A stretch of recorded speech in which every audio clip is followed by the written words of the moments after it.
Hey, good evening, and welcome to the Uptown Parlay podcast. Now, your host, Ace. Welcome to the Uptown Parlay podcast. We got Ace and Malik. What's Yes, going sir. on, everyone?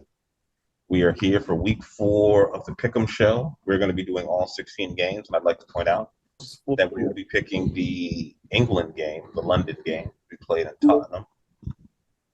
And we'll be starting with London. Detroit at Green Bay, which is essentially a Pick'em. I don't believe it should. We're going to be using the Yahoo spread, but I will also be giving you the MGM Sportsbook spread. I usually use DraftKings myself personally, but all the options are available to everybody who's betting all over the country in the states where it's legal. And if it's not legal, don't do that. Legally, I have to say that, so don't do it. The I'm wearing over-under, an huh? I'm wearing an eye patch. Arr. Do what you got to do, buddy. It's legal in Texas, isn't it? Isn't it legal in Texas? It is No, it's not legal. It's not, legal in okay. Mexico. Yeah, I gotta, hop in a boat somewhere and go somewhere. It's hilarious. I still find that hilarious. Like literally everything's legal in Texas except sport gambling. I can fall into a gun shop. Yeah, You can shoot you can shoot a tow truck driver on I your can property, I can buy. but you can't gamble on. You can't gamble on the Cowboys. Like I can actually buy a gun without a license in Texas it's hilarious. and have it on me. I could be an unlicensed gun carrier and still have it. That is correct. But you know what you can't do? I can't bet. You can't bet on football because that would corrupt society. Yeah, I was so upset And when you can't smoke weed legally. But here in Lefty, Massachusetts, Well, upset when I was trying to you can do both of those things. gamble. I couldn't do it. That's correct. So write your governor or your attorney general if you still have one, or if he's not. You know why I got one thing up on there, guys? I don't have to pay state taxes. Aha. Yes, but that means you would have to make money to have that back. Oh, trust me, there's plenty of money when there's no I'm state. messing with y'all. I'm actually trying to get into the show this week. So Detroit at Green Bay. Green Bay is the underdog. They're getting 1.5 points at home. The over-under is 46. Malik, I'm going to let you go first on that one since you are a NFC North expert and the Detroit Lions fan. Come on, Homer. So, it's funny. I have to say, like, before we even get started, this is the first time that I think might be in my life, Your entire might be in life. my life, I or agree. at the very least in my time of watching professional football, Since knowing about betting lines. that the Detroit Lions are favored in Lambeau Field. Like, I've never seen this before. And that just goes to show, one, the level of respect that Detroit has started to garner over the, around the league. And two, there's probably some doubting going on with Green Bay and what happened with them last week against the Saints at home, where they were down 17 points. And then Jameis Winston gave the game away. And they were able to come back and win 18-17. So I say all that to say, this is one of those games that I'd love to stay away from. Like, I'm just going to watch it as a fan. I'd love to stay away from the actual number here. I will take Detroit. So a couple quick things. One, because this is a Thursday night game, the injury report is out for this game. So we know that David Bakhtiari is not going to be playing for the Packers. David Bakhtiari, Devondre Campbell are both out. Questionable. Aaron Jones, Christian Watson, and Jair Alexander are all questionable. I heard earlier this week that Jones and Watson were trending towards playing, so that's pretty good. On the Lions side, looks like Taylor Decker is going to be returning, and David Montgomery is going to be trying to give it a go. So he may limited today. Yes, he may be back as well. Still unsure about the defensive backfield, Kirby Joseph, Emmanuel Mosley. So the offensive line has been decimated, so to speak, with injuries. So it's good to get Decker back. So all that said, I'm gonna pick Green. I'm gonna pick Detroit. I'm gonna pick Detroit. I'm gonna go be a homer, and I'm gonna pick Detroit here. It's a 1.5 point spread. If this was anywhere higher than like 2.5 points, I would pick Green Bay, honestly, because I feel like this is going to be one of those games where it gets decided at the very end. So I'm gonna pick Detroit to win the game outright, and give the 1.5. But I'm not feeling really good about this, and I'm not going to make this the best bet. I will also pick the over under on this is 46. I'll take the over. I think both teams can score a little something. Detroit's been really good against the run this year so far, and this is probably the best overall pass rush that Jordan Love is going to see or has seen this season. He played Chicago, Atlanta. New Orleans has a pretty good pass rush, but I think Detroit's is just a little bit better than that. So this is probably the best one he's going to see. So I'm going to take Detroit, and I'll take the under for this one. Yeah, I think the points will be scored, but just under the 46. Give me Detroit and the over for the reasons that you mentioned about Bakhtiari and the rest of the offensive line for Green Bay not playing. I think that's going to affect how much pressure Love feels. He does seem very comfortable in running the offense, and after 3 years of waiting and learning and like all those practice reps, and I think that's prepared him for this in the first 3 games. He came back and was able to get that win last week. A little bit shaky. He got lucky. The other team's quarterback went out. I just don't think the Saints were able to maintain the level of pressure that they needed, and I don't think that's going to be an issue with Detroit. And the level of effort that they're going to have is going to maintain. So I will be taking Detroit. I feel pretty confident about that. And being as this is another outdoor game, it's a Thursday game, short week, both teams having injuries. That's why I'm taking the under. Unders have been hitting most weeks. So Green Bay covered last week, and so did Detroit. So I'm going to be taking Detroit because I think they have a much better chance of covering them on the road. And they've beaten Green Bay a couple of times in a row now. So let's make it 5. Go ahead, Ann. I'm gonna go the opposite way. The only reason is because I know the Alliance is on the rise and everything like that, but there's a little thing, quite these guys that wear stripes and stuff like that, they do exist. And they might try to keep some type of balance on this thing. I'm gonna go with that little tinfoil hat theory. So I'm just gonna go in the reverse just cause. And just to shake things up, just in case and maybe I might win and get a little higher than y'all guys as far as scoring wise. So that's the only main reasons is the tinfoil thing and just to hopefully get some more points. Bit of a gamble, but I'm gonna go with the Packers and take the under in this one. Might be a bad move, but hey, I'll try to make it up next week. All right. There's a website for everybody who wants to check on this. It's called footballzebras.com. They don't have the week 4 assignments up yet.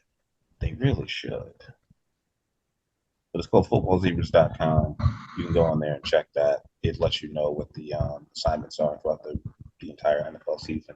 And if you're really, really on that next level, it lets you know the referee assignments for the USFL and the XFL. You need to forward me that link because some of those refs you can tell that they got their money's getting stuffed, their pockets get stuffed every week. You really think so, huh?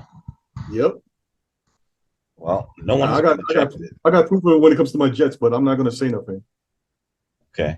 And there's also another website that I like to go to called quirkyresearch.com, which allows you to see when's the last time all these random things have happened. Next up, we got the 9:30 a.m. game for all you people out there. So if you're in LA time, you'll be getting up at 6 a.m. So start pre-gaming, I guess, at 5. Just don't even go to sleep. Just go out to the club. Get home at 3. Have a couple of wings. Take a quick nap. And get up and watch Atlanta at Jacksonville. I will be taking Jacksonville. I don't think Atlanta's second-year quarterback is really good. Their rookie running back and the second-year running back are carrying that team. Kyle Pitts is unable to get the ball properly. And I think Jacksonville had a down week, and I don't think they're going to have 2 weeks of lacking after. It was a surprise for them to lose last week, and I would expect that to happen again. I do think this game will probably end up being a push because it's a 3-point spread. Somehow this counts as a home game for Jacksonville, which is a bit ridiculous. it is what it is. Give me the over at 43.5. I'm going to take the over. I'm going to take Jacksonville. Go ahead, Ed. This is one of those European games, right? Yes, it's in Europe. It is in Europe. It's in It's London. in Yeah. London. There's 3 games Okay. in London and 1 game in Germany, correct? 2 games in Germany and 2 games in London. They're technically Jacksonville's technically a home. That is basically their second home because how many games they Not always their play second over there. Tampa plays the most games over there, really. I see Jacksonville there a lot too. Yeah. But I don't see Atlanta there a lot. So I know those fans are they don't care. They just cheer either way. And it's kind of cool that those guys love it and enjoy it. It's kind of messed up for the people in Jacksonville if they actually care. But Pert Plus, I think Pert Plus is going to actually win. And this one, as he try to climb his way back into back out of my doghouse, but they're going to actually, I think they're going to win this one. And I take what's the spread on this one? 43 the over and under. Spread's 3 points. Jacksonville's favored by 3. Jacksonville -3. No, the over-under is 43.5. Yeah. Oh, okay. Yeah, so I'm going to take the Jacksonville. I'm going to take the over in this one. I think they quite the Jacksonville is, like I said, earlier this year, they might have stepped it up, but they kind of fell back a little bit, in my opinion, now. So I'm trying to still gauging them, but I think they still acceptable to a team like the Falcons that is up and coming that doesn't know how to use all their weapons yet. So I'm going to go with Jacksonville, and I'm going to take the over. We're going to see some points on there. All right. Yeah, Malik.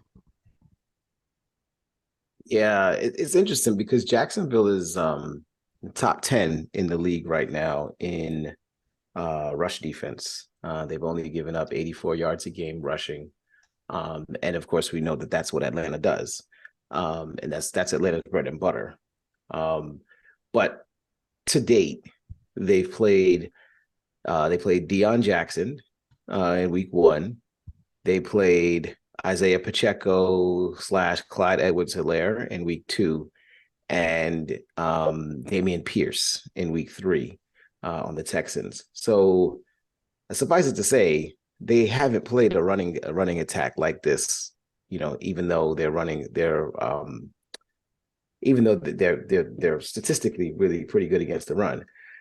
I think the thing that watching Atlanta last week, one of the things that you have to be able to stop their run. If you can stop their run and force Desmond Ridder to have to throw the ball, then you can pin your ears back. And then, those guys in the defensive line, Josh Allen, and who's the kid that they drafted number 1 overall before Hutchinson? I can't remember his name now. The kid from Georgia. Oh, yeah. Trace Walker. Yeah, Trace Walker. They can pin their ears back and get after the quarterback, which is what, I think Jacksonville is built to do, and that's what they want to do. Jacksonville's also 3-0 at Wembley over the last three contests there. And Atlanta has not looked good when they've traveled. So I'm going to take Jacksonville as well. I think this is the biggest test for them from a running perspective. And the fact that they've lost their last 2 games versus KC and Houston, they need to get, back on the winning side. And this is a get right game for them to do that. So I'll take Jacksonville and I'll take the under. I think both of these teams play closer to the number, probably get somewhere around like 23-20, something like that. All right. And the ref assignments are out. Alan Eck will be reffing the game. He will be the head referee tomorrow. And Craig Rossland will be the head referee in the London game. It will be available on Disney Plus if you have that, in Toy Story mode, and on ESPN Plus if you're an adult and you just want to see the game. I want to be in Toy Story mode. I kind of want to see it in Toy Story mode. I know y'all. You don't get to see it in Toy. Come on now. I kind of want to see it. Didn't they do something similar last year, like during Monday Night Football or something like that? They did a Nickelodeon one. Yeah, they did. Yeah, the Nickelodeon one. I wanted to see Super Bowl that. and the I'm kind of playoffs. missing it. Yeah, Slime in the end zone. yeah. That's cool. I mean, something for the kids. I hear you. It's very entertaining. The 1 o'clock.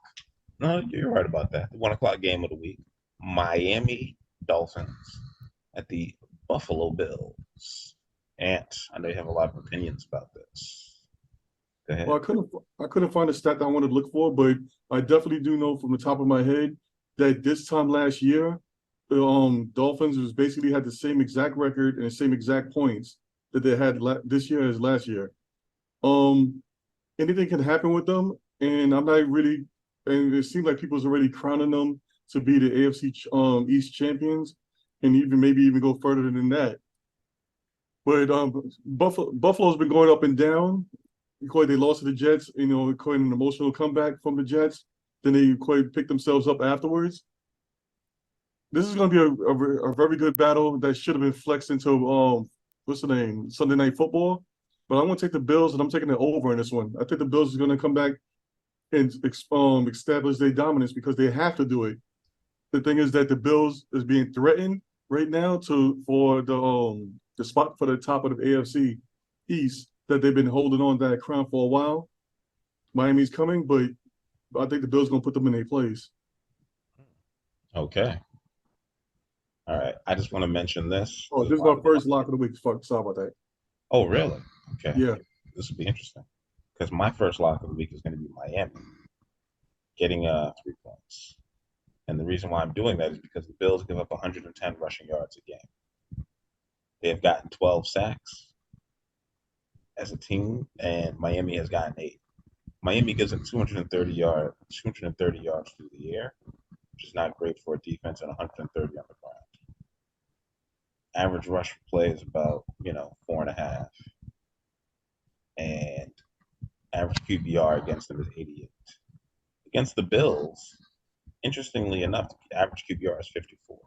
I think that's taken into the fact game 1 and game 3. The second game of the year, they won, but they didn't look that dominant. This is the most balanced offense, the most high-powered offense I've seen in a number of years, probably since, I want to say, not to exaggerate too much, probably since the 2007 Patriots, who managed to cover every single spread. This team put up 70 points last week.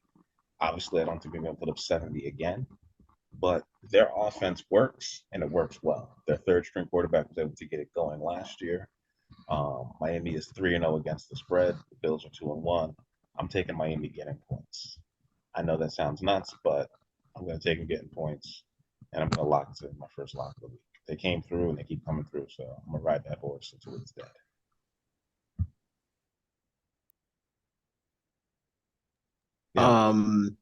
Yeah, I'm gonna roll with Anthony here. I'm gonna roll with Buffalo and the over. Miami. So Buffalo has surrendered. Oh, the over under is the highest of the week. It's 54 points. I'm taking the under on this one. Taking the under, you said? Actually, yeah, I'm gonna take the under. Actually, no, I'm gonna take the over. I'm gonna take the over. I think Von Miller is back too, right? I thought he was placed on injury reserve. If he's placed on injury reserve, that means he would be back after the next game. He had to miss 4. Oh, that's right. He has to miss this game. Yeah. Okay. Yeah. But to your point, Ace, Buffalo has been sacking the quarterback at a pretty high rate so far this season. Tua has not been sacked very often this year. I think he's been sacked once so far this season. And Teron Armstead popped up off the tackle, left tackle for the team, popped up on the injury report earlier this week. Looks like he's listed as questionable, so we'll see if he's able to go. Keep watching that, just paying attention to that. I lean the Bills here primarily because the Bills are seemingly, they're after that, quick mix up, that quick screw up in week 1 against the Jets, and everything that Josh Allen did to give that game away. They've been the exact opposite over the last 2 games. The last 2 games, they've given up a grand total of 13 points to Washington, and I can't remember the second team that they played against in week 2. Oh, Las Vegas.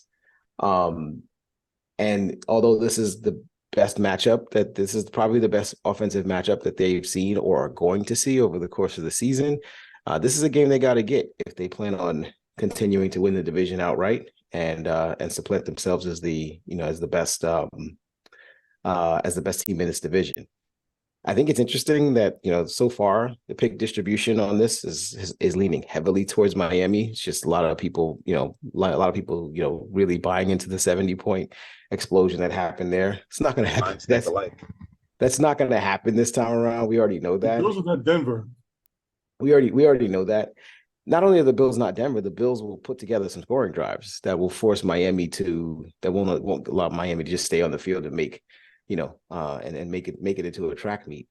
So I'm going to take Buffalo and the over. So I'm going to roll with Ant here on that pick.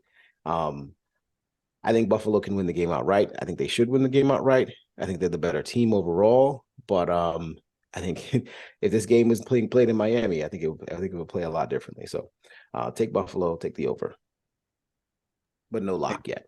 I think the weather here is going to be the factor, and the fact that it's going to be nice weather will help Miami. And the fact that they've been able to show how well that they can run the ball.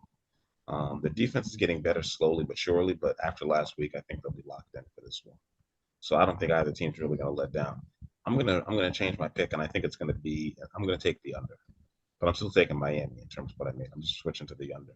Number one overall offense, that's clearly affected a lot by last week.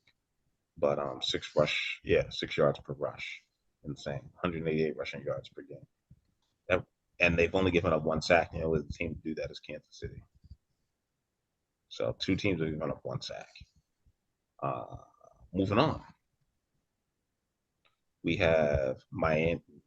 We have Minnesota at Carolina. It looks like Bryce Young is going to play. They are getting 4 points at home on MGM, 3.5 on Yahoo. I'm going to be taking Minnesota. I do not believe in Carolina. I think they played one of their better games last week. They've lost another safety. They have a lot of injuries on their defense. These are 2 teams with 2 bad defenses and 1 good offense. And that 1 good offense is Minnesota. So even if it turns into a shootout, I think Minnesota will hold on to the ball last and will win by a touchdown. So therefore, I'm locking in Minnesota, and this will also be my survivor pick of the week.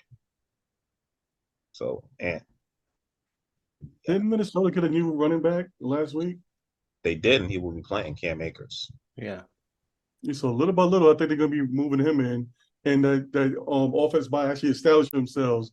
Vultures are sitting on the sidelines, waiting, hoping that the Vikings, suck out so they can trade for Kirk Cousins. I'm not going to call the Vultures' name out yet, but I want to go with the Vikings on this one as well, and I'm taking the under in this one. I think they can actually pull out this win, and quite end this little losing streak that they have going on right now. So yeah, give me the Vikings, give me the under. I can't roll with the Panthers yet. They still got to prove more to me. All right, Emily. The Panthers were surprisingly good for about 3.5 quarters of that game in Seattle, with Andy Dalton as the starting quarterback. It seemed like, towards the end of the game that they played against New Orleans in week 2, they actually were starting to trend a little bit better with Bryce Young. And then Bryce Young got hurt, and they had to go into the situation with Dalton. But they played hard. They played well. And I think that this behind head coach Frank Reich, this team is primed for a cover. I'm not going to say primed for a victory, but primed for a cover. They're 0-3 against the spread. That is correct. Yeah, they're 0-2 against the spread so far. I don't know how that is. Push. And 1 push. So, that push was against New Orleans. So, they've been consistent from that perspective. I think in order for them to win, the defense needs to come out and play, because we know that the Vikings can score the football. And this is an afternoon game, so no fear of the primetime jinx there. So I think Minnesota wins the game, but I think Carolina's got some points. They can find some points against this defense, and so I'm going to take Carolina and the under. But again, not a best bet here. Don't feel great about it. But I just feel like Minnesota's defense has been so porous over the past 3 weeks, and that's a carryover from the previous season as well. Right. I don't see much getting better from that perspective. So I think Carolina can definitely keep this game close enough at home to potentially even get a win, but at the very least keep it within the number. So I'll take Carolina in the under. All right. Next up, wait, and you went, correct? Yeah. Yeah, I already went. All right. Losing track here already. Game number 5 on the slate. We have Mr. Unlimited, Russell Wilson, at the Chicago Bears and Justin Fields. Neither of these teams know how to play very good defense, but they both can score some points. Chicago is at home. The weather is going to be normal for the fall there. No rain, no snow, nothing crazy, no extra wind. Chicago's getting 3.5, and the over/under is 46. I'm a Bears fan, and I know nothing about the NFC North apparently because I had them winning it, and they are 0-3. Both of these teams, these are the two teams in the NFL that are both 0. There's 3 teams that are 0-3 against the spread: Denver, the Giants, and Chicago. So just with this game alone, someone has to cover because Chicago is getting 3.5, and I think it's going to hold there. Because they're getting 3.5 at home, I'm going to take the home dog, and I'm going to count on the fact that they will lose close games because they tend to lose close games when they're at home. They could possibly win. I will be picking them solo as a upset pick, but it's not going to be that much of a plus on the money line. Probably like plus 130, I believe, right now, maybe 140. But I'm going to be leaning on Chicago to cover. I am not locking this in. It's just a regular pick. So give me Chicago, and I'll take those 3.5 points. Go ahead, Malik. Yeah, this one is tough. It's the second straight game that we're covering that we're between 2 0-3 teams. Um, on the one hand, man, if you're Denver and you don't show up today, you don't show up on Sunday and get a win, not even just and get a win in any way, shape, or form, any way possible. If you can get a win, because you're right, Ace, they've shown that they can score some points. They haven't shown much on defense. But they've played against who they played? They played the Chargers. Chargers. No, I'm sorry. They played the Raiders. They played the Raiders, Washington, and Miami. And Washington lit them up for 35 points. Miami obviously got the 70. And the Chargers, they played pretty close. They just lost by a point, 17-16. So Denver's still a bit of an anomaly, but we do know that they can score the football and they can score passing the football. That's the one thing that you have not yet gotten to see from this year's version of Chicago Bears and Justin Fields is they have not yet been able to pass the ball to score points, which is pretty shocking. So Chicago should I want Chicago to win this game. I really do. I just by I'm NFC North fan. I shouldn't want Chicago to win this game, but I really do want Chicago to win this game, so that people can just stop talking about all the things. But I kind of feel like they need to lose this game so it can get worse before it gets better. Like people just need to get fired. Like people just need to get fired. You need to get people out of here. Save Justin Fields. I don't think that's going to happen, but yeah. From the craziness that's going on in this season, like seriously, just get it done. So because of that, I'm gonna pick Denver and the under. I think this number is a little bit inflated. To me, the under is probably my best bet on this game. But as far as the team's concerned, I'm gonna take Denver to squeak out a 4 to 5 to 6 point victory, something along those lines.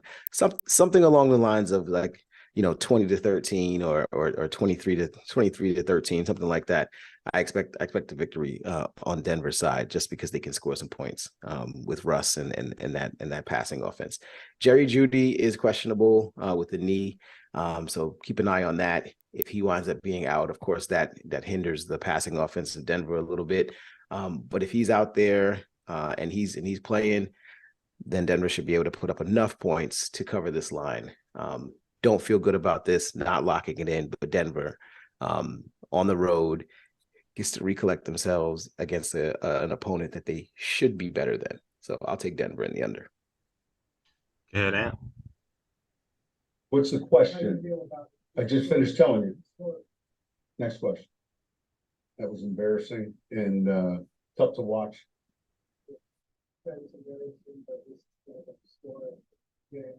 I'm aware. What's the question? What's the question? Yeah, so you know they're gonna be pissed off. I'm sorry, Ace, but y'all guys are facing them. The Bears are facing them after they pissed off. I don't see the. I don't know. You might be. You obviously watching the Bears more, so you can tell me if I'm wrong or not. I think that Justin Fields is the only one on that team that's actually pissed off that their team is losing, and the rest of the team is just like, whatever. But coach over here is pissed off that they got embarrassed. They literally could have got the record hang on them. If this was Bill Belichick, they would have had the record hanged on them. It was lucky it was the Dolphins. If it was Bill Belichick as a coach, they would have saw 80 points on their behinds. So you know he's pissed off, and they're gonna come for somebody's head. And I'm sorry to say it's gonna be the Bears, but I don't see there's gonna be I don't see a high scoring points thing on this thing. So I'm gonna go the same with Lee. I'm gonna take the Broncos. I'm gonna take the under on this one. All right. I'm taking I didn't say over and under, but I'm taking the over. Eddie Jackson is still questionable for this one. Jaquan Brisker should be playing, and their other two corners will be playing. I take that back. Kyler Gordon will still be out. He's out indefinitely with a hand as of September 14th, Thursday. Most of the offensive line are going to be back except Braxton Jones. So they're going to have their starting two guards and their starting center. So that should help them with the run. They finally got them healthy after 3 weeks. So that should be a little bit better. What's up? Oh, the Bears pissed off. I think the Bears are upset, and I don't know if they're upset with their coaches or what, but the head coach is still going to be calling the defense. I just think that the players haven't really bought into his system. And I think that's been the main difference between the players that they have this year and last year, as opposed to even 2019 or 2020 when they actually made it to the playoffs and snuck in with that 8-8 season, or 8-8 season in 2019, I believe. So last year with Trubisky. As much as I get on him, yeah, and I do have some stats to get on him some more, but I feel bad for him. I will say this: as bad as his QBR is after 3 weeks, it's still higher than the Cleveland Browns quarterback. So I just like to point that out. And they've won 2 games. So there's that. And speaking of Cleveland, we have Baltimore at Cleveland Browns. Baltimore's getting 3 points on the MGM line, 2.5 on the Yahoo. The over-under for that game is 40.5. The game's playing to Cleveland. Cleveland is number one offense in the league, which is kind of surprising to me. Wait, did you say Cleveland's the number one offense in the league? Sorry, Cleveland is the number one defense in the league. Oh, I was about to say, I was like, what? that made no sense. They have the number one overall defense, only giving up 163 yards per game with 9 sacks. But they have lost 2 games. So I think they're going to lose this one. Baltimore has a lot of injuries going on for them, but Lamar Jackson is still healthy, so they have the better quarterback. And I know they're not at home, but the fact they're getting 3 points says a lot. Too many guys injured this early for Baltimore. They just have a lot of bad luck when it comes to injuries. But they do have their running back situation figured out. And I don't know if Odell Beckham Jr. is going to play, but Ronnie Stanley is playing, and the rest of their starters on the line, I believe, are playing. Their tackles going to be playing. So they should be able to move the ball pretty well. I'm still expecting to see more out of Rashad Bateman, but even not, Zay Flowers should be pretty good. I don't know how well they're going to hold up against the pass rush, knowing how they're using Myles Garrett so well. But the one person that you can't keep rushing like that is Lamar Jackson, because he will take off. So I'm going to take Baltimore, and I'm just going to count on the fact that Deshaun Watson is just going to revert back to his terrible play he showed the first 2 weeks. He had one good game, but I don't believe it. So keep doing it if you want me to buy it. Go ahead, Ant. It's basically Lamar Jackson versus happy endings. So you got happy endings at one quarterback, and then you got Lamar Jackson, who's actually an MVP on the other side. I'm gonna go with the MVP. I know that's not home, but you know what? This is a rivalry game or something, if you want to call that. And what's the over and under in this one? Is 40, what? Lowest of the week, 40.5. No wonder it's low. I'll definitely take the under in this one though, but I'm still taking Baltimore. There's no way I'm going to go with Cleveland. They're a mess right now. Yeah. Go ahead, Malik. It's funny.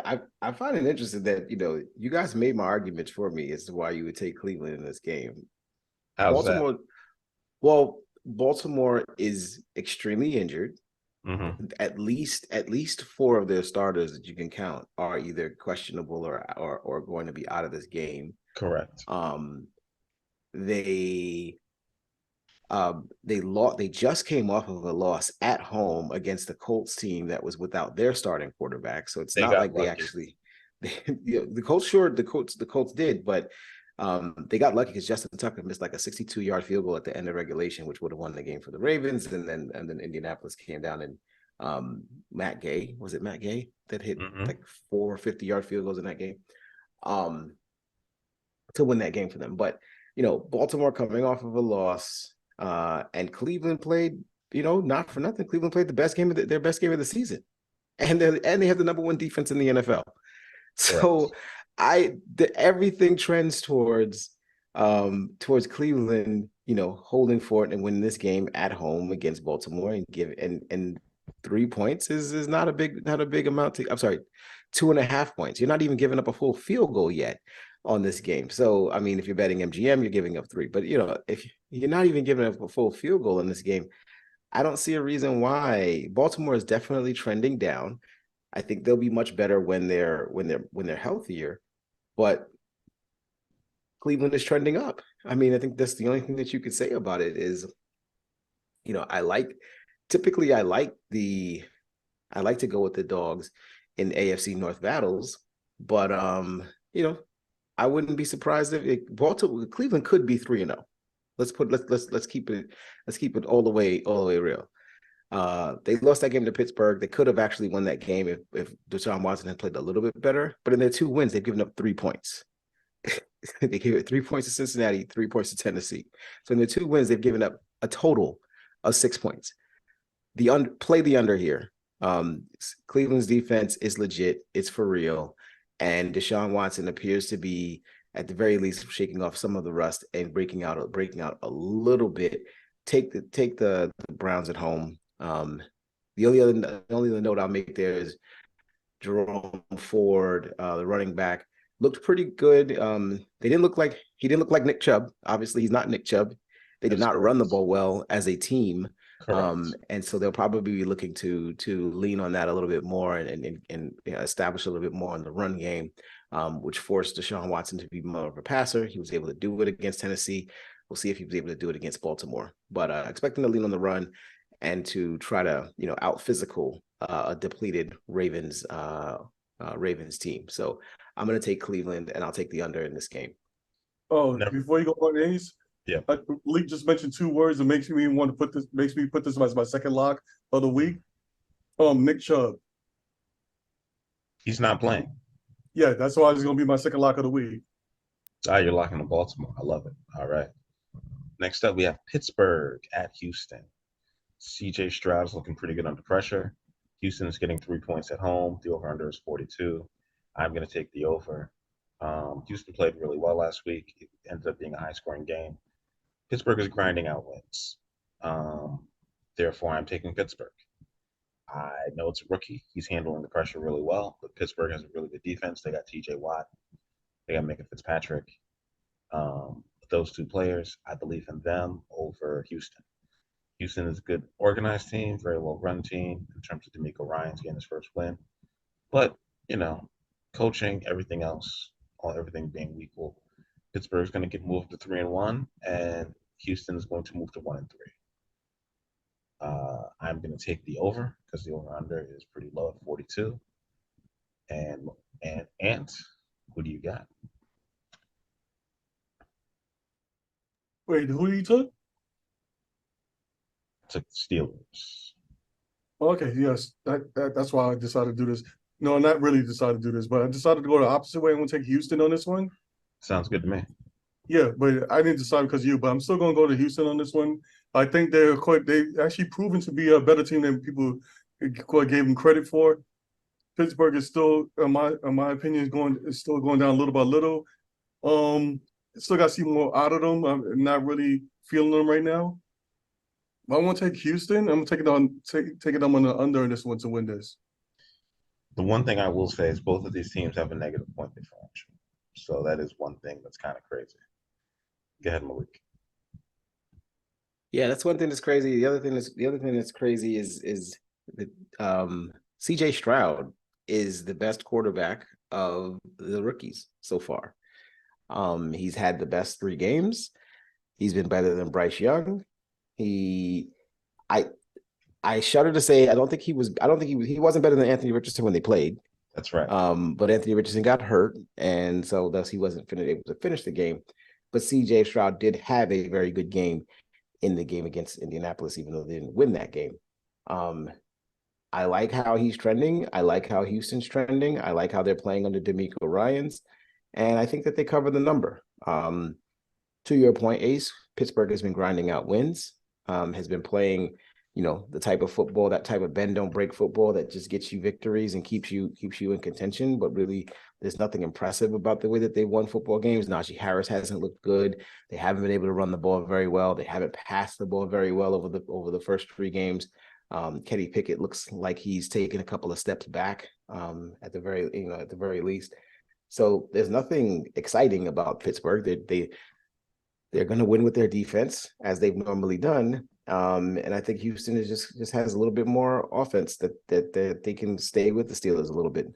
They can stay with the Steelers well enough, especially the fact that they're at home. So give me the home dog here. I'll take Houston, and I will take the under as well on this game. I'm only taking one up so far. I've only taken one over, and that's Buffalo. Yeah, I'd like to point out that if everything works out with all of these AFC North games, you have Cleveland leading this division at 3-1. Do they currently lead the division? No, I believe they. Or they're 2-1. Pittsburgh's leading the division at 2-1 because they beat both of their games, or have been in conference, and they're 1-0 in the division. Well, I didn't say Pittsburgh would lose the game. I think Houston covers. I think it's a close game and Houston covers. Winning a 1-point game. I got you. You know what? That's an interesting take. I like that. All right. I think you're wrong, but it is what it is. And did you go? I believe you did. Yes, he did. We have the Houston as well. LA Rams. I'm lone dogging it on Pittsburgh. I love it. We got the LA Rams, the Indianapolis Colts. It is looking like Anthony Richardson is going to play. They are getting 1 point at home, and the over under is 46.5. Off top, I'm taking the over. These teams are both going to put up some points. I think the Rams are more organized. They finally lost last week. I still have a lot of faith in them. I actually think this team is going to make the playoffs at 1-2. I know they're in the same division with Seattle, but I believe they will take them down, having won that game. They lost to San Francisco, which was kind of expected. But they made it much more competitive than I thought it was going to be. Therefore, I'm locking in the LA Rams on the road because I just don't believe in Indianapolis' defense just as of yet. The Rams were able to handle the San Francisco pass rush. They were able to keep up with them, and I just don't think Indianapolis has enough firepower, and the Rams are going to be making enough mistakes. And they still have Aaron Donald, so they still have the best pass rusher in the game. They need Puka Nacua to get on track. Hopefully, they can get back Cooper Kupp soon enough. He will not be playing in this game, but the rest of their offensive line is mostly healthy, and they have a really good tight end in Higbee, I believe. Therefore, I'm taking the Rams, and I'm locking this one in. Go ahead, Ed. Yeah, I'm taking the Rams too, and I'm going to take the over in this one. I really like how they've been playing lately, and they're a very exciting team. And I can't wait to see this team going full blast. You mentioned also earlier, Ace, about what's the name on defense. Donald, it's going to be very hard for Indianapolis to stop them. Anthony Richardson should be back this week. I heard he was in practice and stuff like that, so you might see what this rookie can actually do. With the team that they actually played very good without him, but still, I'm still taking the Rams. I'm taking the veteran team here that knows how to get it done, even though they was injured for a while. People kind of forgot about them. Give me the Rams. And what was the over and under this one? 46.5. Exactly. You know what? That actually makes sense. I'm going to take the over in this one, and I'm going to make this my third lock of the week. All right. Go ahead, Malik.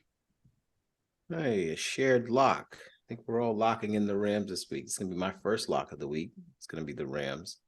The Rams did not look great against Cincinnati. But I think that says more about Cincinnati and less about the Rams.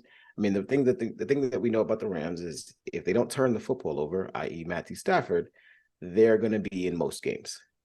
Defensively, they have enough pieces on that side of the ball, and they have some weapons, even though, largely unknown weapons, but they have some weapons on the offensive side of the ball. They just have to avoid getting in situations where they give up the ball and give the opposing team chances to score points on a short field. We know that Sean McVay is a quality coach. We know that he can scheme up some really good offensive opportunities for the team. And again, Matt Stafford is healthy. And if he's healthy and he's playing smart and he's playing within himself, there's no telling what they can do. They can score points and they can defend to a degree. So I'm going to take the Rams getting a point here. I think they can go in Indianapolis and get this victory. And we will be interested to see what Anthony Richardson is able to do when he's back and when he's back on the field. And maybe, getting an opportunity to play coming off of the concussion. Maybe he's a little slow getting back under center. Zach Moss looked pretty good last week, in his fill-in role, and they're still a week away from potentially getting back Jonathan Taylor if he doesn't get traded before then. So I'm going to go ahead and roll with the Rams getting the over here, and I'm locking this in as my first lock of the week. All right. Next up, we have Tampa Bay at New Orleans. Tampa Bay is laying 3.5 points. Second lowest over under, tied with Baltimore and Cleveland at 40.5. I'm going to be taking the under. Actually, I'm going to take the over on this one. I'm going to take the under. I keep flip-flopping on that one. But in all reality, I probably would not be betting the over or under. I don't feel very confident about that, but I do feel confident about New Orleans' defense at home and the lack of confidence in Tampa Bay having to play another quality opponent. I do not see them being able to get this win. Vita Vea is hurt, also along with one of their star linebackers, and Devin, I cannot remember his exact name right now, but he's one of their starting linebackers. Alvin Kamara is back for the Saints, which is necessary because they're going to need him because Derek Carr is going to be out. I think with a full week of practice, I think we will be able to count on him, count on the quarterback, not Jamarcus. Good Lord. Jameis, as I like to call him. We will have to count on James Winston. They're 2-1. They squeeze out wins at home. They're good for that. And every single team in the NFC South was a winner, except for Carolina, who was just kind of out of it. Everybody's tied at 2-1. So this game means a lot. New Orleans already 1-0 in the division, along with Atlanta. I think they need this one, and I think they're going to get this one. Devin White, that is who it is. Devin White is out, and Vita Vea is questionable. So without those two players and them actually being able to have the opportunity to run the ball, Jameis with a full week of practice, I give them the opportunity to get this at home. And the fact that they're getting 3.5 points, regardless of whether or not New Orleans actually wins, which I think they will, 3.5 is what that hook is what makes me more confident in this pick. Go ahead, Ann. What's the over and under this one? Or this is in New Orleans too, right? Yep, 40.5. Played in a dome. Yeah, I'm gonna stick with the home team on this one. The spread is not really that high in this one. Tampa Bay, they are kind of doing it a little bit well, but I don't really trust them. I trust New Orleans at home, and this is Kamara's first game back. It's gonna help me out in fantasy. Cheers to that. And so I'm gonna take New Orleans on this one. I'm gonna take them. Yeah, I'm gonna go with the under this one. Okay. And see what they're gonna actually do. And two of Tampa's cornerbacks are hurt. It's questionable whether or not they're going to play. But then I'm gonna switch that. Then you said two of Tampa's cornerbacks are hurt. No, corners. Yeah, It's questionable whether or not they're going to play. They started last game, but they did not finish. Okay, so I'm switching that up. I'm going to go New Orleans in the over then. Oh, okay. Malik, what do you got? Good pick, man. I agree with me too. The fact that the both of you are hitching your wagons to Jameis Winston is absolutely hilarious to me. Good for one. I'm hitching into my fantasy player, Alvin Kamara. I'm I not so much mean, betting on him as I am against the fact that Tampa's defense is banged up and their offense coordinator I don't have faith in. And the fact that they look shaky against the Bears and the Bears had to make so many mistakes for them to win. Yeah, New Orleans isn't going to do that. look, I watched. I think the best quality win out of these games. New Orleans beat Tennessee at home by a point. They beat Carolina on the road by 3, and they lost to Green Bay by a point. So the trend here is that hook of 3.5, you take the 3.5 points because New Orleans is not playing anything. New Orleans is playing everything close. So the fact that New Orleans is laying 3.5 here as the home favorite, you take those points and you run with it because this game is going to be close all the way through. There's nothing to believe that that Tampa Bay can't stay with that offense with Mike Evans and Chris Godwin, Rashad White. And even though Baker Mayfield is the quarterback of this team, there's no reason to believe that they can't, at the very least keep up with Jameis Winston. But he's not playing defense, but Marshawn Lattimore is. Derek Carr, if Derek Carr is out, Mm-hmm. I can't in good faith pick the New Orleans Saints. I've watched Jameis. I've watched enough of Jameis Winston to know that man should not be playing. I don't want Taysom Hill playing right at the quarterback position because that's even worse. I do feel like Alvin Kamara will be able to make some things happen on the offensive side of the ball. I do think New Orleans can absolutely win this game, but that 3.5 points is a hook. That hook is too enticing for me. I'm going to take Tampa Bay to cover the number. I'm hoping that's the Saints win the game, and I think that they will win the game, but it might be 20-17. I would not be surprised if that's where it lands, and you wind up winning because you got that that 0.5 hook on there. So Tampa Bay and the under. Wait, hold on. Go ahead. Malik, you trust Baker Mayfield more?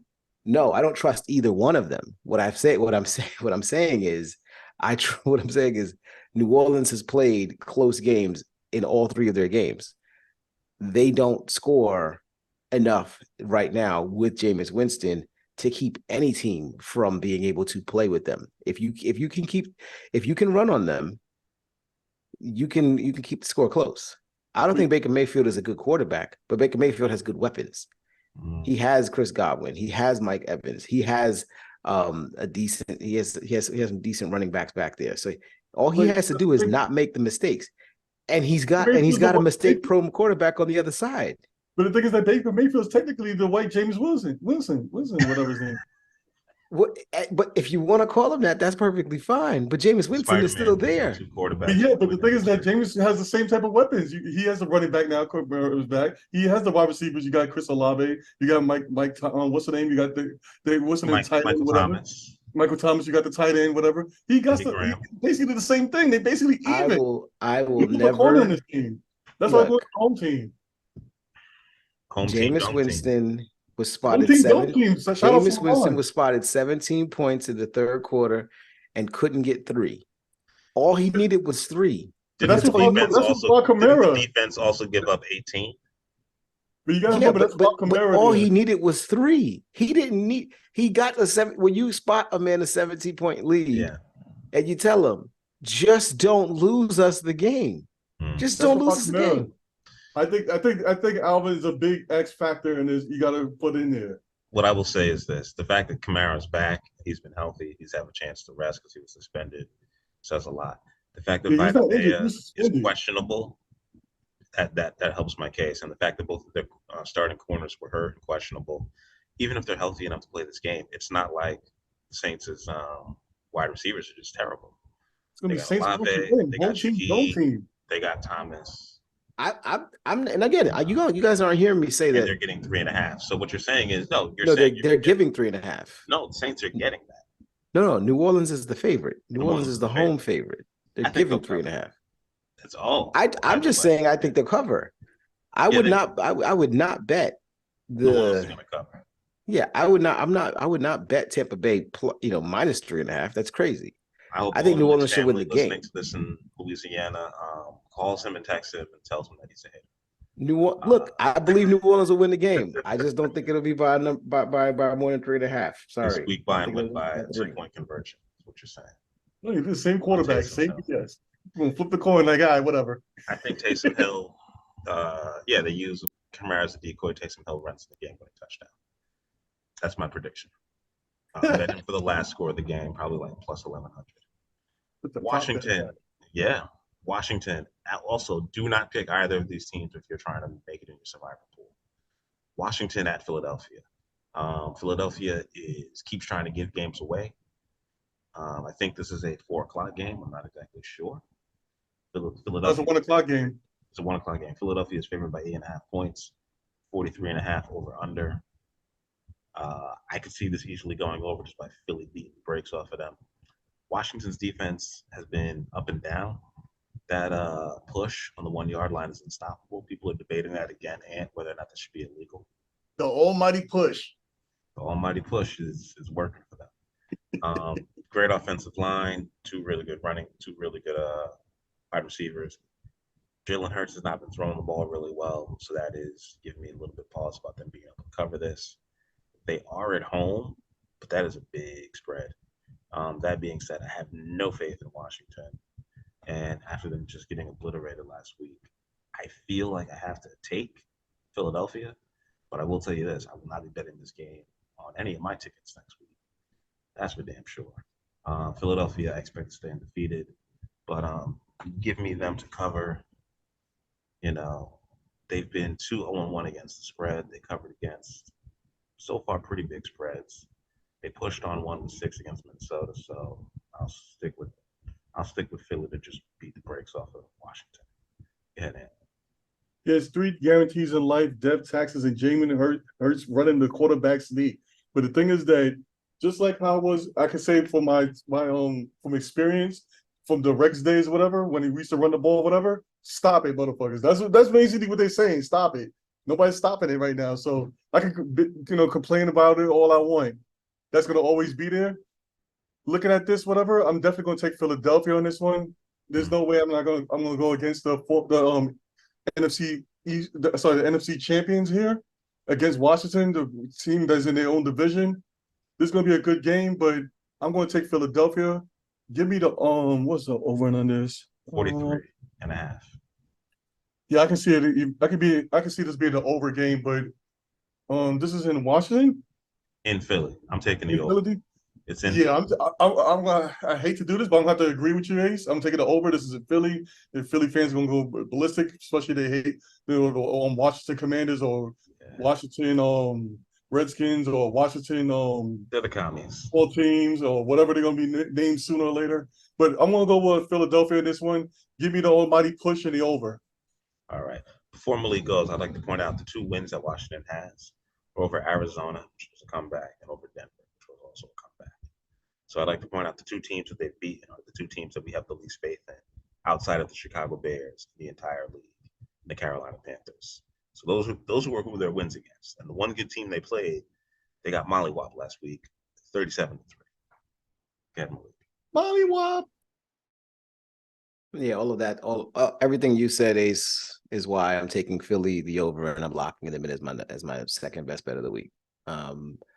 There's nothing that Washington has done over the past 2 weeks that says that they're any better than a middle of the pack, low end of the pack, low middle team. And Philadelphia is, without question, either the number 1 or number 2 in the NFC, in terms of like the entire conference. So there's no reason to believe that Philadelphia can't win this game outright by, a fair margin, at least 10 points. Would not be surprised at that. And the Jalen Hurts 1-yard push works because he has the best offensive line in football. I mean, DeAndre Swift is looking like one of the best running backs in the game. And Jalen Hurts is doing Jalen Hurts stuff. He's not passing the ball very well, but he doesn't have to in order to win.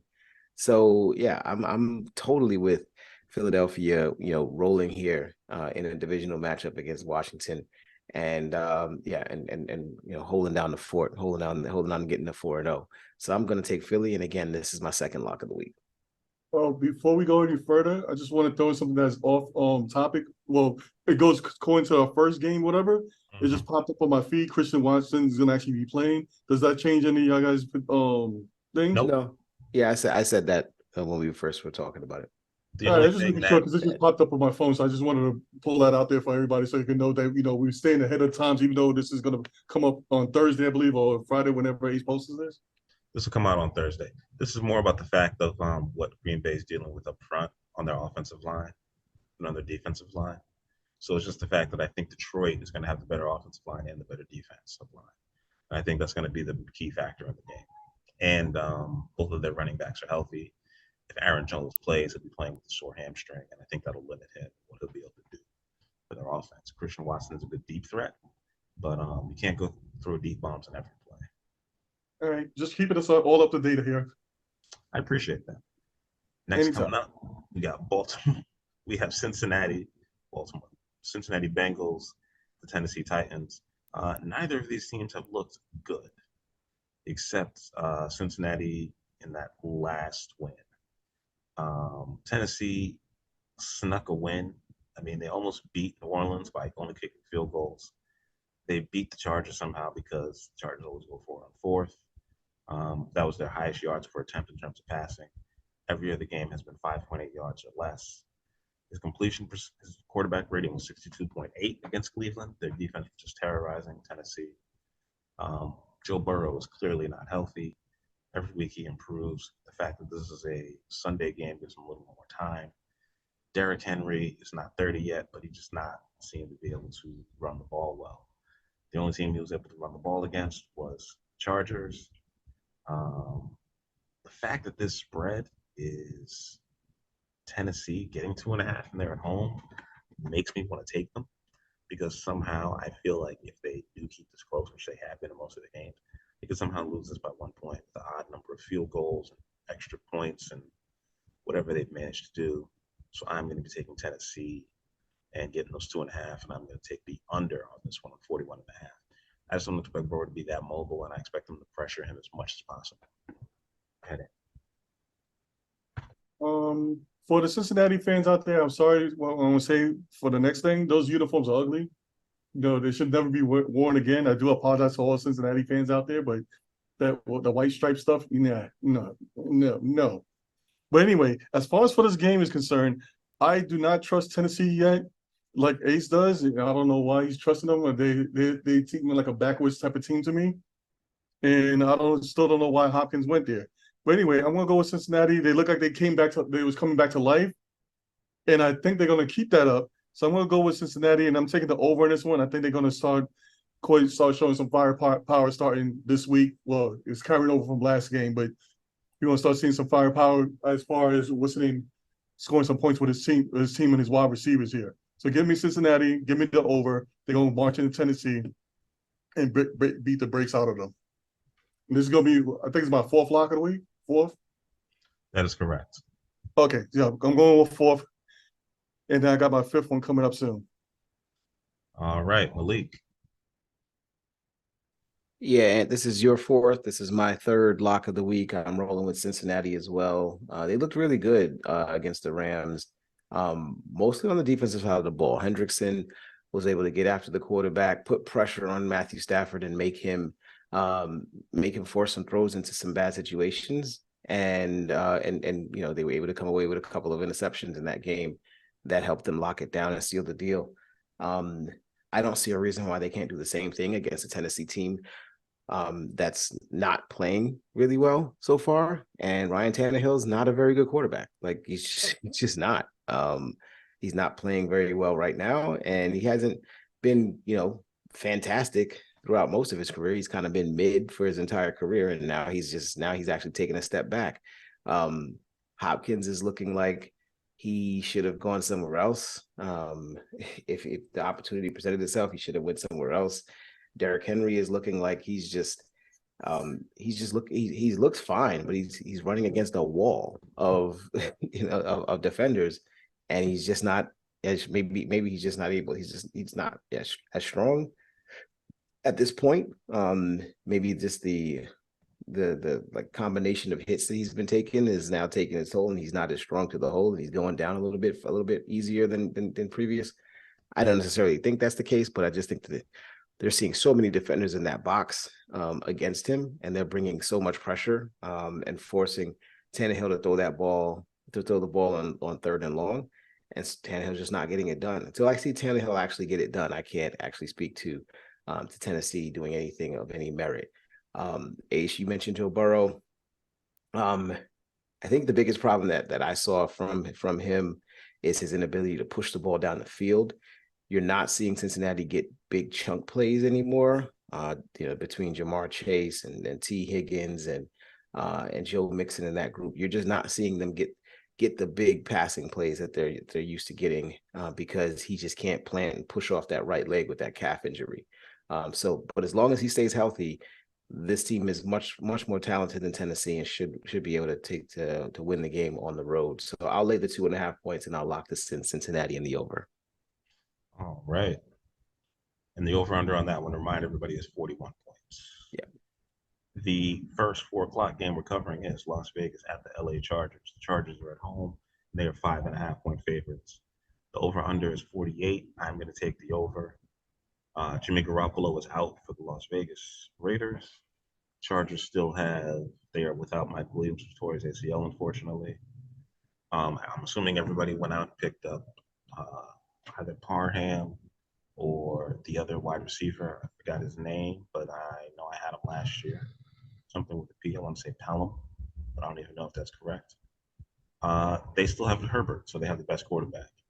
They have a better defensive line. They have a better coach. That's how little I trust Josh McDaniels, because he was the genius that decided, you know what? Let me draft Tim Tebow. And on the strength of that, him not having Garoppolo, a guy who knows the system, feels comfortable in it, they do have, these might be the 2 best wide receivers on 2 teams that are maybe unlikely to see the playoffs. But if Keenan Allen can keep this up, that would be amazing, because he's had 15 catches in 3 straight games. And he might have to do it for another 4th game. Give me the Chargers. I'm going to lay those points, and I'm locking us in. It's my 4th lock of the week. I have no faith in Las Vegas in the defense. I have no faith in their offense against this team. And even if it doesn't come to a shootout, I'm taking the over.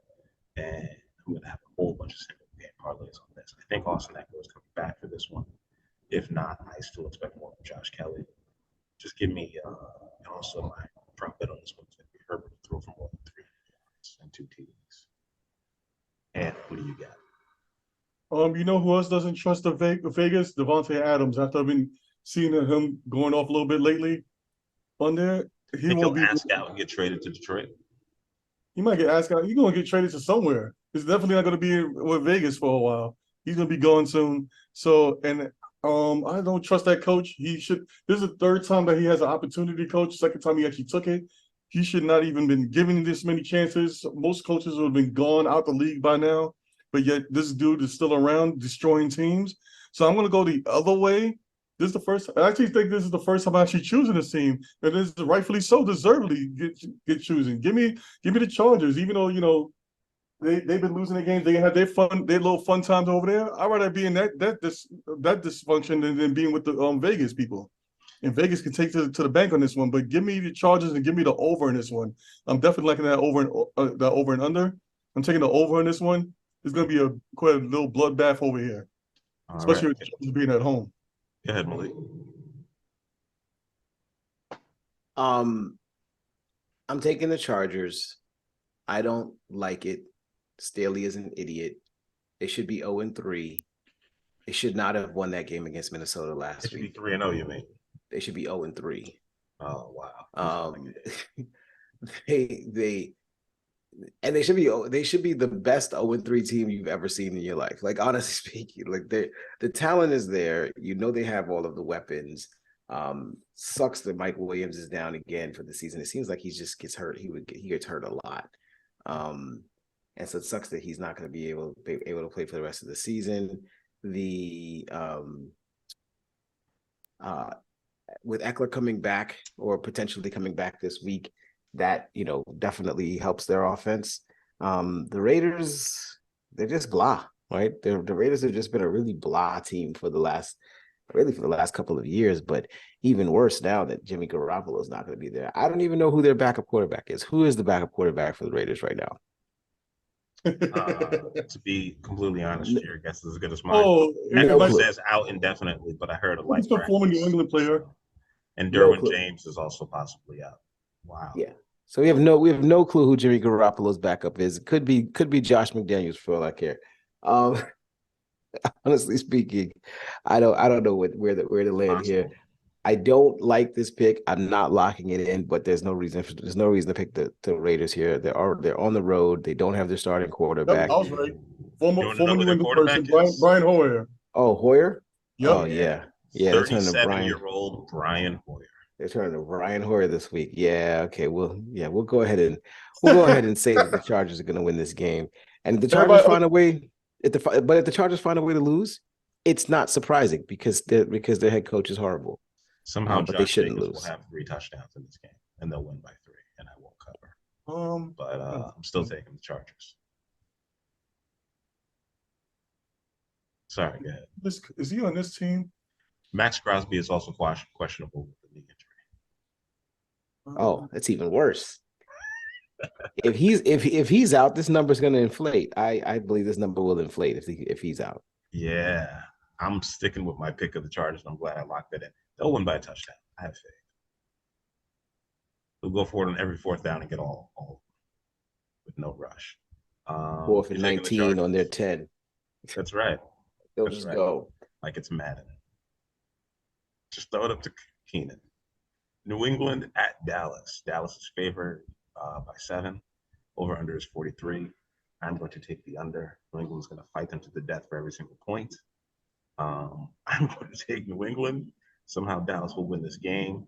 Dak Prescott and Mac Jones will both throw 2 picks. If you can bet the over-under on picks in this game at over 2.5, I would take that bet. New England's offensive line is a bit shaky, but they're not terrible. They have a running back by committee, and this is a revenge game for Zeke. So we'll see what he can do. Maybe they know him well. Maybe they know that he's burnt. But I believe Dallas has better wide receivers because the only wide receiver on New England I know is Kendrick Bourne, and that's not a good sign. That being said, Dak Prescott is captain average. So if he has another average game at home, they will not cover.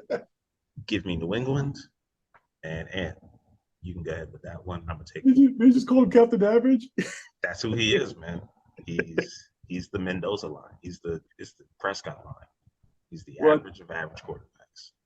Well, I do want to see this game only because I heard that Jerry Jones got a surprise for Zeke, whatever, says coming home, whatever type of thing to the home game for Dallas. Former player and all that. It's not a contract. Yeah, definitely not a contract. So whatever. Maybe it's a slim fast or something like that. I don't know. It's not like he left on his own accord. They cut him. Okay. Yeah, they were like, yeah, we're not gonna pay you, so gotta leave. Like we got a place for you in for honorary people. But anyway, I'm gonna go with Dallas on this one, and I'm taking it over.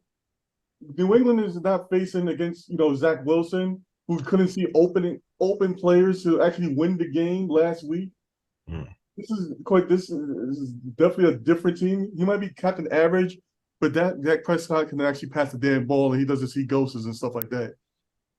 And you also got Michael Parsons, who's going to resume his campaign as trying to be the MVP of this year. Not only defensive player, but MVP. Michael Parsons is going to resume his campaign on that. And I think, we're going to see what's his face? I forgot his name already. That's how unimportant that quarterback is on New England. Mac Jones. He's gonna be buried 6 feet. Mac Jones gonna be buried 6 feet deep a couple of times, and a couple of sacks by Michael Parsons. So give me Dallas, give me the over, and give me 4 sacks by Michael Parsons and a touchdown by him as well. Both of these teams are Inside the number prop bets. 4 and 5 defenses in the league. Dallas being 4, New England being 5. 4 sacks gonna happen. Oh, this is gonna be my fifth lock of the week as well. Wow. I'm not even taking my Jets. That's how they don't deserve to have a lock this week. You, sir, are a hater. You're hating on the Pats hard. Go ahead, Malik.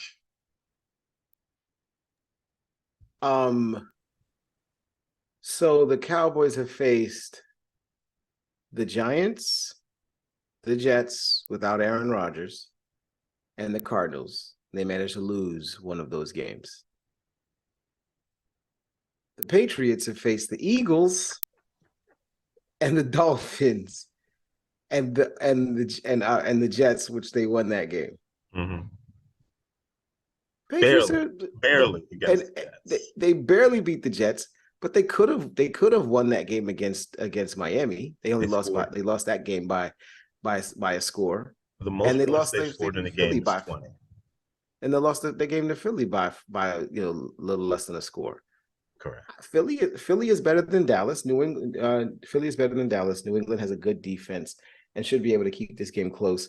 I think 7 points is too big of a number to lay. I don't think the Cowboys have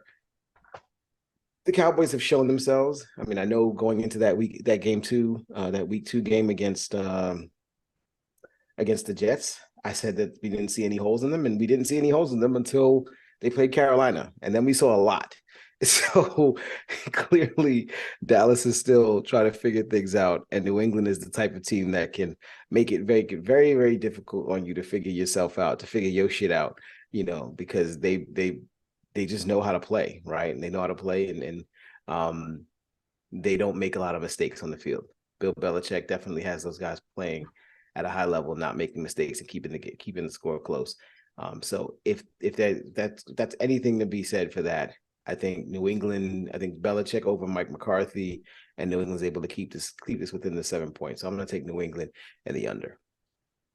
All right. I have 4 locks of the week in the books already. We have Arizona and San Francisco. Arizona is getting 14 points. The over-under is 44. This game will be over. I am not locking in this game, but there is no way that I'm going to take San Francisco laying 14 points.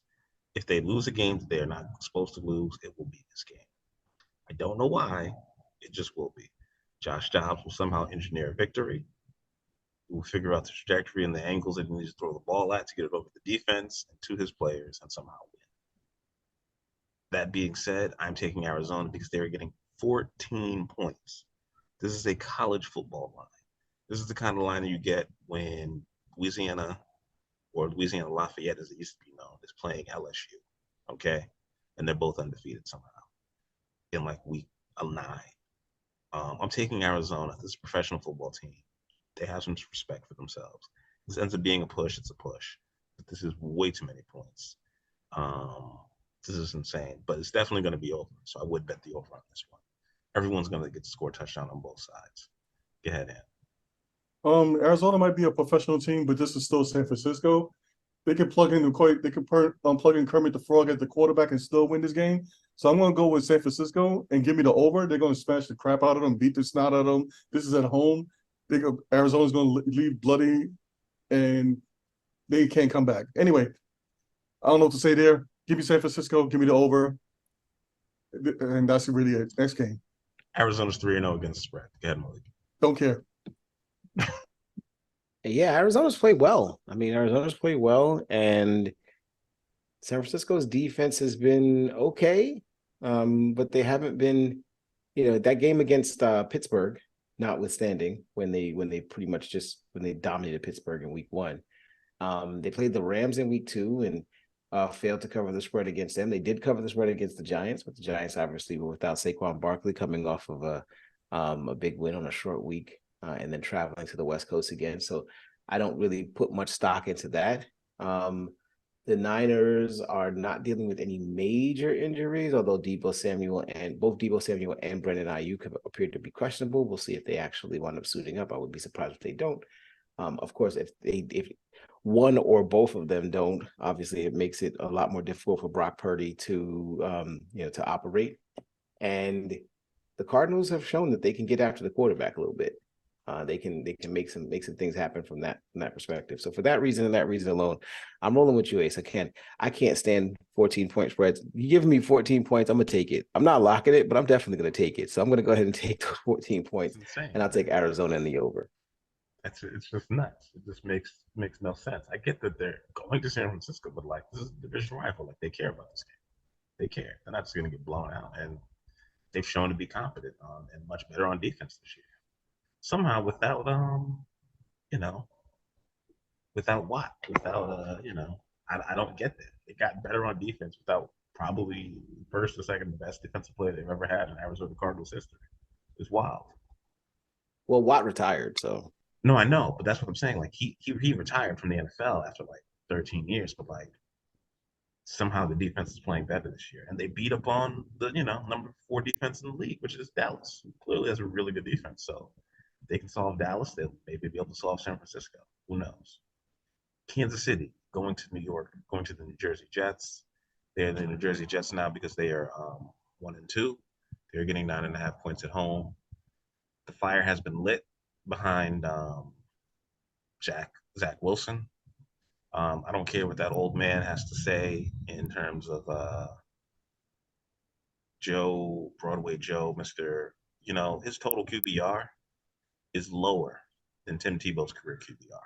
I'd just like to point that out. And he's in the Hall of Fame. He made one guarantee. He won one Super Bowl over 50 years ago, so that's why we still listen to him. Joe Namath. Not even the best quarterback to graduate from Alabama. I'd also like to throw that in there. So I'm tired of listening to that old man. He may know football. He may know that Zach Wilson is burnt. But I'm still taking the Jets here because Kansas City rolled over Chicago because they were at home. I think they're going to come off of that emotional high, and I don't think they're going to be able to roll over the Jets. Jets defense knows they can't just give away games. They can't give away plays. And Patrick Mahomes is going to make them work. And he does have a sore ankle, so the Jets fans can thank the Bears for that. And the Jets actually have a pass rush and have good corners. Jets will cover, but they will lose. Take the under on this. 20-10, 20 to, I'm going to say 17-7, Kansas City. Go ahead in. This is a nightmare ass game because you have the whole week. Actually, today actually feels like it's on December something, whatever. That's how long this week has been feeling. Listening to all these people going from Joe Namath to all these old other players and stuff like that going back and forth. I'm glad my name is not Zach Wilson, because I doubt he can walk out his house without getting a trash can thrown in his face. But yeah, you say one thing that is true. The Jets still have their defense. Defense is pissed off. They can hold down Casey. I doubt that over and under is going to hit 42. That spread might actually kind of work there because you can see a touchdown happening, and then you can see Zach Wilson, decide to take a little seat like he did before, and get that on that. You know what? I'm with you, Ace. I want to take the New Jersey Jets in the under. I hate to call them that, but that's what they deserve. It's even so bad that Willie Gay, they actually had a interview with him. Yeah. And they actually asked him about the offense. Dudes just started laughing live on air about when he talked about the Zach Wilson in the offense. He was just like, then he tried to catch it. He caught himself saying, "No, I'm not trying to laugh at it or whatever like that." That's how much of a joke Zach Wilson is. You got Willie Gay doing that, and then even last week before they faced the Patriots, you know how they always do promos and they show every team's quarterbacks or whatever, and they face each other. And they do that with the Jets. They didn't have Zach Wilson there. They had Garrett Wilson there. They didn't even bother trying to promote him. That's how much the league thinks of Zach. That he's horrible. Trevor Wilson might come in at halftime. You never know. But anyway, give me the Jets. Not give me the Jets. Give me KC and give me the under in this one. Over. Give me the over. You're gonna lay the 9.5 points. Yeah, I want to switch that. Give me KC and give me the points. All right, go ahead, Malik. Let's make this quick. We know what it is. KC, and I'm locking this in, man. Come on, man. Yeah, I know I didn't have to do a long ass paragraph of novels and stuff like that, but come on now. Over and under. The over under here is going to be, I think over under is what, 41, 42? 42 will probably go for 42 and a half. We're gonna be I seeing. mean, look, the Jets have a good defense. The Jets have a good defense, and they're going to be at home. So I wouldn't be surprised if this hits the under. But who's going to score points on the Jets? I mean, like honestly speaking, if they sell out, if KC is smart, which you know that they are, and you know that Andy Reid is a smart head coach. If they sell out against the run, and they're able to, like, Dalvin Cook doesn't look good. Breece Hall had that huge game against Buffalo in the first game of the season. He's looked kind of okay over the last couple of weeks, but he hasn't looked good. Like the running game doesn't look good because teams are selling out against the run and just forcing Zach Wilson to throw the ball. And I can't see the KC not doing exactly the same thing. And then on the other side, they've got Patrick freaking Mahomes. So, like, honestly speaking, 9.5 points, you know, I get it. I get it. You know, I get why people would vote for the Jets here. But I can't see, and it's a primetime game. Yeah, that's like primetime the slot. lights are gonna be on. Gonna shine. This lights are gonna be on. Aaron, Primetime. Aaron Rodgers game. This would have been a perfect Aaron Rodgers versus Mahomes game. That's what they were counting on. That's why it's Sunday Night Football. Chris Jones is questionable. They're gonna play. I mean, the receivers for KC are pretty much gonna be out there. Like, I don't see any reason why KC just doesn't handily take care of this. And it's gonna be New York, so you know Taylor Swift is coming. Oh, speaking of that, I do have a nice little drinking game. Every time I see Taylor Swift there, I'm gonna be drinking. Every time I see Zach Wilson throw a touchdown, I'm gonna drink orange juice. So you know that's supposed to counteract that. I think I'm gonna be drunk by the night. You're gonna have alcohol poisoning. You're gonna have alcohol poisoning by halftime, man. slow down a little bit. Last game of the week, we got Seattle at New York, New Jersey Giants. 2 games in Jersey back to back. Both teams are 1-2. The Giants are 1-point favorites, somehow 1.5 on Yahoo, or under 47.5. I'm taking the over. I'm taking Seattle. This is my final lock of the week. The Giants are going to have a shot. Seattle's going to come in there and wreck shop. And it's funny because it's going to be an old Jet quarterback. Give me Geno. Lock this one in. If you're not right after everything that happened on Sunday, you'll get right on this game by taking Seattle. Go ahead, Ed. Well, MetLife's this is gonna be played at MetLife. So the actual stadium, people that actually handle that stadium, is kind of horrible in this back-to-back stuff. I kind of saw that on 9/11. So give me Seattle on this one. They actually have more weapons. The Giants only had what's the name at running back who is gone, and a bunch of nobodies. So give me Seattle on this one, and I'm going to take the under in this one. And if I had another lock, I'll put that in there as well. All right. 47.5 is the over-under. Go ahead, Malik. Seattle in the over. Done. That's all I need to say about this. Why is this game on Monday Night Football? This game should have been on Monday Night Football before Saquon Barkley got hurt. Why is this game on Monday Night Football? Why is this only 1.5? Like, why is this only 1.5? They just got the smoke. They just got the smoke kicked out of them against San Francisco. And like, I mean, yeah, can Seattle come out there and lay an egg? Sure, absolutely. Geno Smith, has not been. He's never been like the most consistent quarterback over the course of his career, but he's been pretty damn good over these last year and a half. So I wouldn't be surprised if they come out and have a good game and just have a good game plan. Pete Carroll and the coaching staff just put together a good game plan, and they're able to make things difficult, make life a little bit difficult for. Giants are 0-3 against the spread. That's why I'm taking. Yeah, make life a little bit difficult for Daniel Jones. Bobby Wagner looks like he's back. Bobby Wagner looks like he's happy. He's rejuvenated. He's back to being his run-wrecking self. And Saquon Barkley's probably not playing in this game, so he's going to be going against Matt Breida and some other guy, guys in that Giant backfield. So, yeah, don't be surprised. Don't be surprised if this is over by halftime and you're going to bed early by 10 o'clock at night. So, that's reminding me of that, Malik. So I'm switching mine to the over as well, because I remember that last game that the Giants played that night, and I fell asleep on that shit. So give me the over in that one. Give me Seattle in the over. Sounds good. Yeah. Same pick as me. And we're gonna go into our shout outs. You got any shout outs for us this week? Yeah, shout out to Willie Gay. Once again, he actually pointed out things over there. Shout out to Joe Namath. for calling out the Jets. Shout out to everybody on WFAN who's cursing the Jets, calling Jets out, and cursing Zach Wilson out in his career. Shout out to Zach Wilson. His career might be over after this year. Shout out to what's the name? Nate Hackett, who is basically getting called by his last name Hackett because he's hacking the whole thing, and for some reason he thinks that he could have just called plays for Aaron Rodgers and Aaron Rodgers can audible out of that. So shout outs to him, and fuck you, Sean Payton, and also shout outs to what's the name? All you guys out there who's been listening to us. We got to give a shout out to you guys. Quite is glad you're listening. Hopefully, our audience grows and stuff like that. But anyway, that's going to be my shout outs for the week. All right. Shout out to all of our listeners. We had another record week of growth. I appreciate everybody downloading, liking, subscribing, all of that. I love y'all for that, and I appreciate y'all. I hope y'all are winning on my best bets.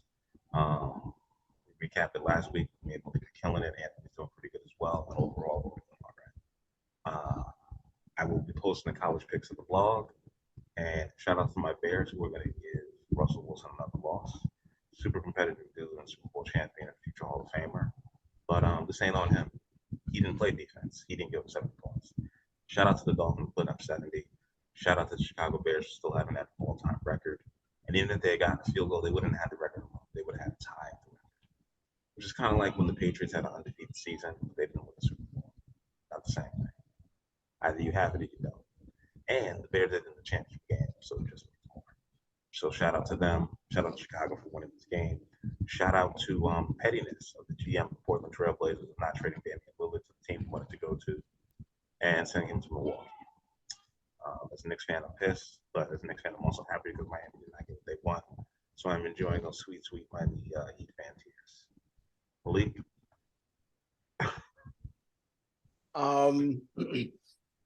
Yeah, I didn't have much. I don't have much this week. It's interesting.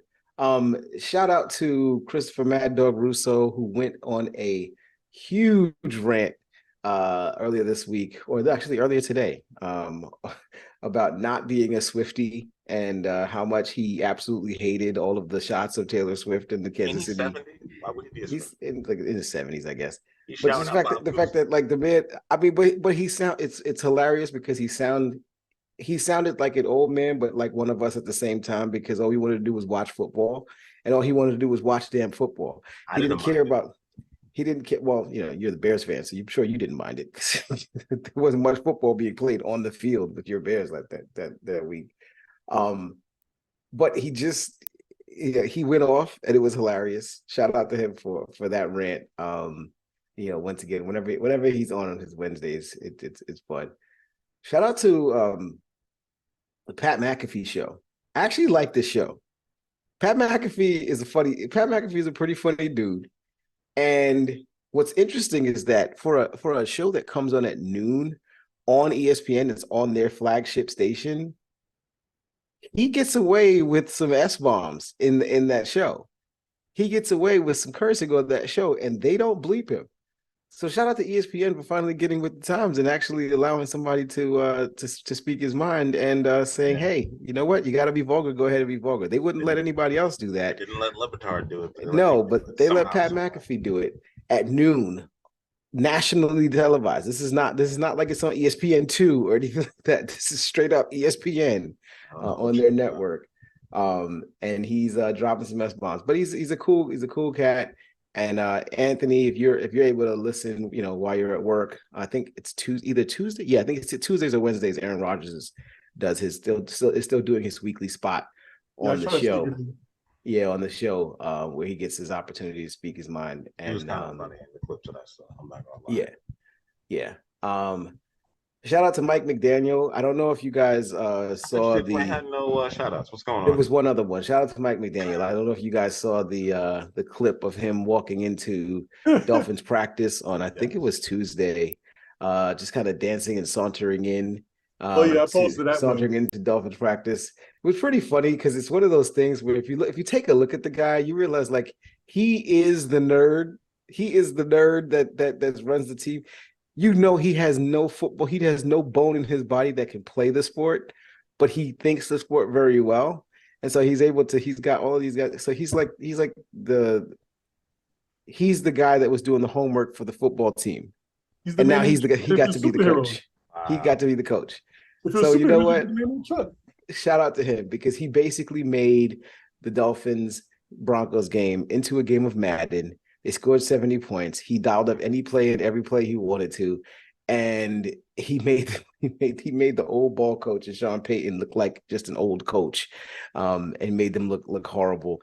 And he's having fun. I would just love for him on Sunday against the Bills. I know it'll be a tougher game, but against the Bills, just come out with a PlayStation controller. Just hold a PlayStation controller on the sideline. Don't do anything with it. Just hold it and act like you're playing video games. Just do that for me, for my sake. It'd be hilarious. just call the plays in your headset and hold the PlayStation controller and act like you're controlling the game. Hilarious. I can't wait. But yep, that's it. Pieces. Right. Thank you again for everybody that's listening, and keep checking for us because our picks are hitting this year so far. So catch us while we're on this hot streak because you never know when we're gonna go cold. It's gonna happen, guys. It's gonna happen at some point. Everybody does it, but as long as we're on this hot streak, roll with us. You don't want to leave a heater. Follow us on Podcast Addict, Spotify, Podbean, wherever you get all your podcasts, Apple Podcasts. Please rate and review. And I will be uploading more of our picks to YouTube and more videos up there as well. So follow along and like and subscribe. We out. Yeah, like my liver at halftime. Yes. It's gonna be out.